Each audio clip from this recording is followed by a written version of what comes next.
ایک صحابی گئے جاہماں نام کے، جذبہ شوق شہادت کا وہ تھام کے، جذبہ شوق شہادت کا وہ تھام کے، عرض کی یا نبی حکم کیجئے ذرا، آپ کے نام پر جنگ میں جاؤں گا۔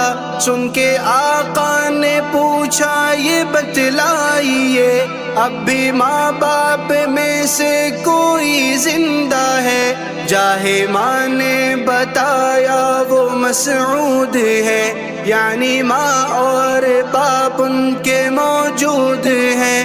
پس یہ فرمان شاہ مدینہ ہوا، جا میرے جاہماں اپنے گھر لوٹ جا، اپنے مادر پدر کی تو کر خدمتیں۔